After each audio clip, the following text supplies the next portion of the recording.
చెప్పాను ముందు notorious kid ఇంట్లో రాజు లెక్క పెంచున్నారు మొత్తం 5 o'clock నాకు అలవాటే లేదు 5 o'clock లేకుండా రోల్ కాల్ ఉంటుంది రాకపోతే పనిష్మెంట్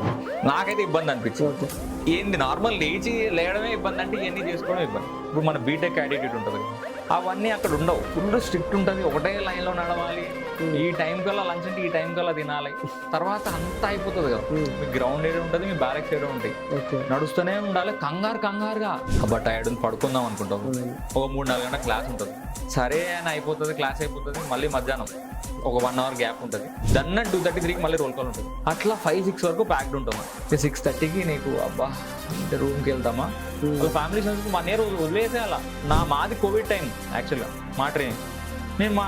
మా పేరెంట్స్ని 1 year చూడాల టైం అబ్బా ఆ టైంకి లేకపోతే పనిష్మెంట్ ఏదైనా మీ ఇండిసిప్లిన్ యాక్టివిటీస్ చేస్తే పనిష్మెంట్ డైలీ 10 km ఉంటుంది డైలీ 10 km ఉంటుంది ఒకరోజు తర్వాత ఒకరోజు 6.5 kilos వెయిట్తో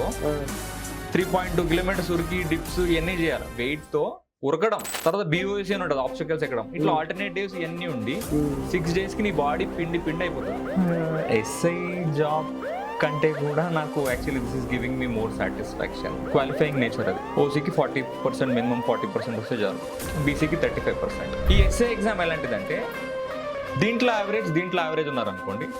వాళ్ళు టాపర్స్ అవుతారు 1000 rupees అప్లికేషన్తో జాబ్ కొట్టడం బెటర్ అంటే అందరు గంటలు చదువుతుంటారు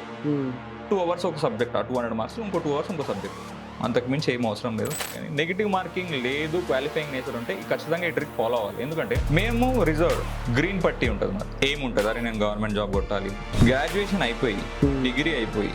జాబ్ లేకుండా చదివేటోళ్ళు ఉంటారు అరే నేను జాబ్లో సాటిస్ఫై అవ్వట్లేదు గవర్నమెంట్ జాబ్ అయితే బెటర్ అనుకునేటోళ్ళు ఉంటారు ఎవరైతే అంటే కొంతమంది చెప్తారు నేను 10 hours చదివాను 12 hours చదివాను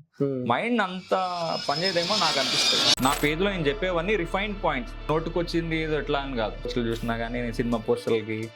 దండలు వేసుకుంటూ గొడవలు లేకపోతే ఇట్లా కొంచెం బాగా నటోరి వేసుకుంటూ ఉండేవాడిని అంటే అందరు అంటుంటారు అంటే 100K ఉంటే లేకపోతే 150K ఉంటే ఇంత డబ్బులు వస్తాయా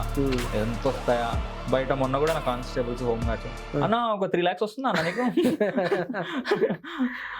చాలా ఫన్నీ అనిపించింది